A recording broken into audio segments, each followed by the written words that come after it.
Hello, hello, hello. Welcome back to another podcast with Conversations with J.R. Floyd. Our mission is to change lives through the power of conversation, or as I like to say, changing lives with a single conversation. Get your ears ready today. I don't know if this is, I have tea, real hot tea. During the election between Biden versus Trump, I published a podcast, part one of this series called Biden versus Trump, the Shame of This Nation. I did. I'm not a political person. I do pay attention to what's going on in politics. I do listen to the political analysts, deeply listen to them and the people who know what they're talking about. I listen to that. The reason for this part two of this series is because when Trump won his second term, and immediately after that, not even 100 days in office, people started with this FOFA. They effed around and found out. I'm calling this my effed around and found out the Trump dilemma, because it is bad. It is bad. It is really, really bad. Let's take it back a little bit. I'm just going to take you back a little bit. 2026, when Trump first announced that he was running for president, his first run for presidency, people laughed. Yes, people laughed. More so black people than anybody else, but people laughed because people thought that he was a clown and that he was not going to win. Well, I wasn't one of those people who were laughing. I was one of those people who were paying attention. And I said to people, don't laugh, because there's millions of people out there in this world, in these 52 states of America, that feel the same way Trump does, but they do not have the audacity, the guts, the gall to come out, stand up, and say it. So what happened was the Republican parties found out that they had a mouthpiece. And the evangelical people. And they got millions and millions of dollars together. And they helped put this man in office. The first time they helped put this man in office. Hillary Clinton was running and a couple of other people. And I told people to pay attention to the lines during the 2016 election. Why was the line so long? They were long. People weren't paying attention, because people were out there voting for Trump. And remember what happened the next day? Let me refresh your memory. The next day, when it was announced that Trump had won the presidency of the United States, the world went silent, quiet. I live in New York City and I ride mass transit, and the trains were quiet. The schools were quiet. No one had anything to say. Now, let's move forward to the second presidency. And when it was Biden versus Trump, and the world went against Biden. Now, yes, I have to say, I do believe that Biden had problems, health problems. I do believe. But where was the Democrats to put a stronger person to run against them? So they put up Kamala. And everybody downed her. The black says that she wasn't black enough. The Democratic Party would not support her. The only thing that they was worried about was their seats. The Democratic Party was worried about their seats. Now, I have to say that I don't think that Kamala Harris was the person for that job. But what else were we supposed to do when the Democrats threw Biden under the bus? No, they didn't throw him under the bus. They threw him in front of the bus. I despise the way that he was treated. Anyway, so here we are. Trump is president for the second time. And let me tell you, this man had his agenda and he had his plan. And he is putting forth his agenda and he is putting forth this plan. There is no moral values. There is no moral thinking. There is no thinking for the people. This is a one-man show backed by Republicans. And the Democratic Party, they don't have a spine. They don't have a spine to speak out about what this man is doing to the world. Not only to the 52 states. But let's get back to the FOFA. They effed around and found out. The whites thought they were safe. The Hispanic people who was with Trump thought that they were safe. The black ones who supported Trump, they thought that they were safe. No, he used you. He used you to get to where he wanted to get. And there's a lot of people, a lot of class of people who thought that they were going to be exempt when the axe fall. They're not. Look what he has started. Look what he has done and doing. Not only to the 52 states, but the world. And people are crying. They are marching. They're talking about call your congressman, call your representative. We need help. Taking away the immigrants. Now, listen. I am not anti-immigrants, and I know that Biden really did not do a good job with this immigrant situation. He really did not have control and command of this immigrant situation. Okay? I know that people are fleeing from terrible situations in their country, but there is a way to do this. There is a way to do it. And we can figure out how to do it. But the way Trump is dehumanizing, degrading, disrespecting, separating families, he just does not care about human beings. If you're not white, I said it. He does not care about you. Do you understand that this is what it means by make America great again? Do you understand this is what he means by making America great again? Food stamp program, Medicaid, Social Security, dismantling departments, firing thousands and thousands of government officials from their job.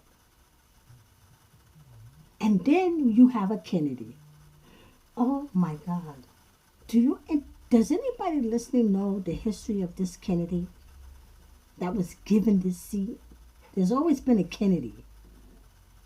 He was given this seat. Do you understand that this man was a drug addict? He's insane and out of his mind and what it is that he is doing. But Trump wanted a Kennedy. And look at the mess that he's got. Some of the most important people in this world are being fired, laid off. Departments are being dismantled. Why? Because they don't support Trump and his ideas. The idea of destroying a nation, destroying policies. Where is the courts? Where is Congress? I tell you where they are. They're in his pockets. They're in Trump's pockets. You dismantle the Department of Education. You're dismantling medical experts. Was anybody paying attention to what was happening during COVID? Is anybody paying attention to these measles outbreaks? Is anybody paying attention? It seems like the world is going silent now.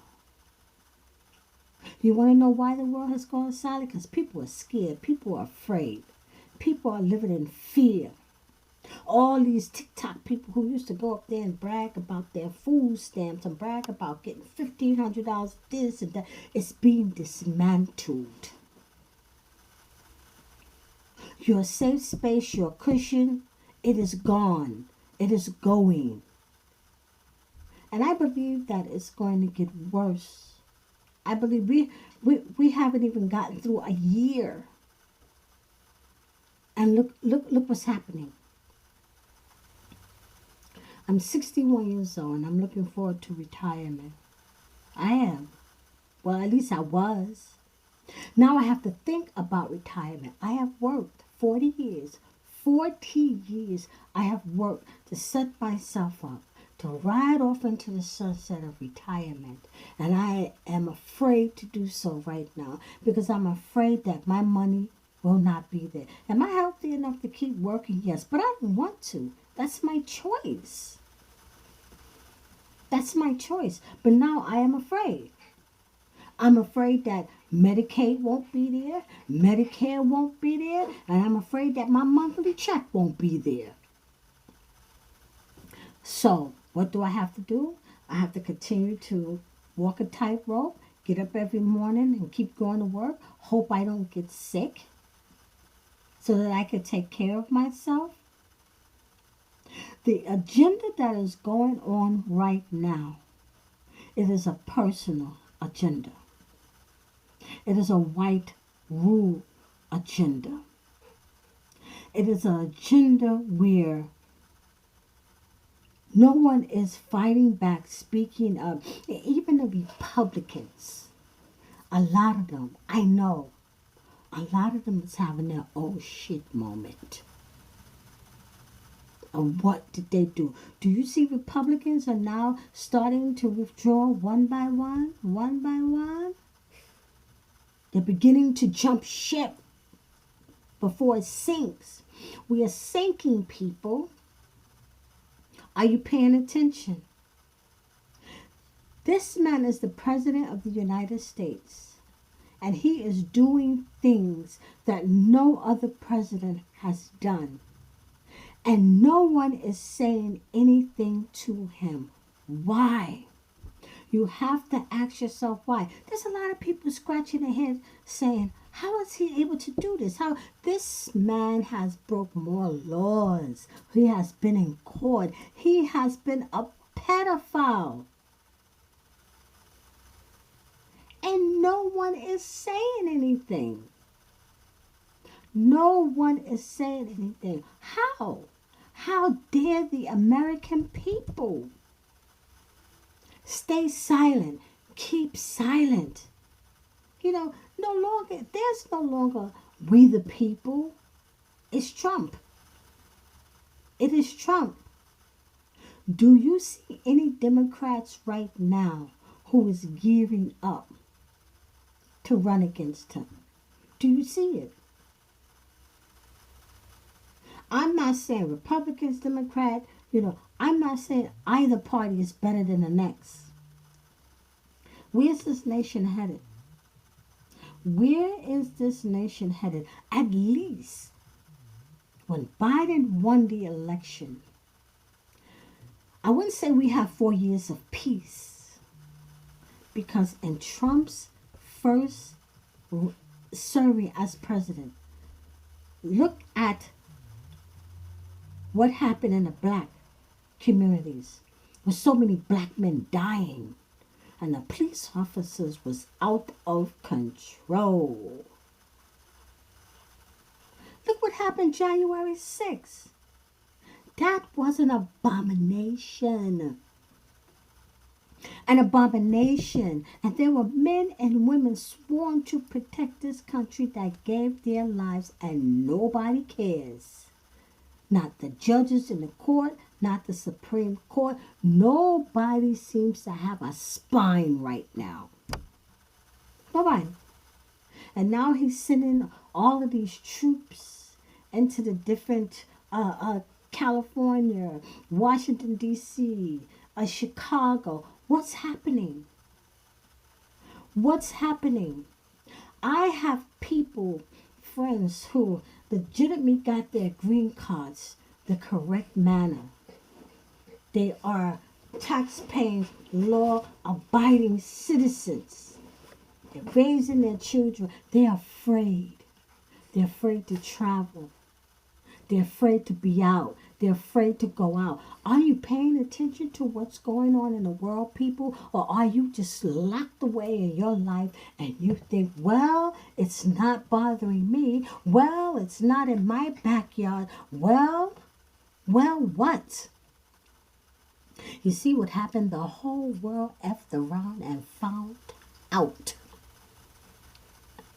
This is not a black and white thing. This is a people thing. This is a nationwide thing. This is a 52 state thing. Farmers. Look who was doing all the work when American people did not want the jobs that the immigrants were doing. Pay attention. The food that you were getting on your table, going out to restaurants, hotels. Who was doing those jobs? Who was doing those jobs? Now they're no longer here. And everybody's crying. Why are you crying? You said you wanted something done about the situation, and something is being done. This man is deporting people to the most deplorable countries in the world. Alligator, Alcatraz. There are people out there that are fighting back and that are voicing their opinion. But let me tell you something. The greed of this nation, the hatred of this nation, the division, we are going back. We are going back, and history is repeating itself, but no one is paying attention. History is repeating itself. I don't know about you people, but I'm afraid a little. I am. We have 3 more years. We have 3 more years. There is no justice. There is no righteous. There is no moral thinking, values. We are not solving the problems that need to be solved. Look at the wars. Look at Putin. Look at Netanyahu. Look at China. They all coming out in force together. Look what they're gearing up for. And no one is paying attention because you think it cannot happen here. You think that we are the superpower of the world and that nothing can invade us. Nothing can invade us? Did you forget 9/11? Did you forget Superstorm Sandy? Did you forget all the tragedies that we have lived through in the United States of America right here? And you think that nothing can happen here because we are so protected? Do you think Trump cares about protecting you? Trump only cares about protecting his own interests. Where's the First Lady? Where is the First Lady? What's going on, people? No one's talking. No one is saying anything. No one is pushing back. It is the American people who went to the voting polls. And you cast that vote. And for the ones who sat back and did not vote, and talked about Kamala Harris and list everything that she was not and what she wasn't going to do for this country and her track record in California. Well, y'all all effed around and found out. There are innocent people all over the world starving right now. Children dying. And no one is caring and doing anything about it or saying anything about it. Why? Because it's not in your backyard? Oh, guess what? It's going to come to a station near you very soon because we got 3 more years. We have 3 more years of this disaster that we are living in right now. It's going to slowly, you know that song, London Bridge is falling down, falling down, falling down. That's what's happening here. That's what's happening there. It's just a lot of people are afraid to speak out now. There's a lot of people who are losing their benefits, losing their Section 8. Senior citizens are not going to be able to afford their medication. There's a lot of programs that were put in place with Obama and with Biden, Clinton. And he's dismantling all of these things, all of these programs, all of these safeguards. It's supposed to be for the people, and it is not. They are for themselves. They are going to get rich, all of them, richer than what they are. And it's going to be off the back of the people down here. I'm just saying this today because it's shameful. We're living in a nation now that is shameful. Our leadership is shameful. Our leadership is shameful. We need to come together. The Republicans and the Democrats, we need to come together. Because let me tell you something. At the end of the day, we're all going to be in this together. But the higher-ups, they are planning and plotting, and they're going to be safeguards, and there's going to be safety nets put in place for them because they are creating it, and they're creating nothing except for hardship for you. So that's all I have to say. This is Conversations with JR. If you want to hear and listen to part 1 of this Trump series, go to my YouTube channel, which is Conversations with JR. Part 1, Biden versus Trump, the shame of this nation. Because I am calling this part 2. You effed around and you found out the Trump dilemma. Until the next time. I hope that the next conversation that you are having is how we're going to get together and change, because it can happen. Thank you for listening.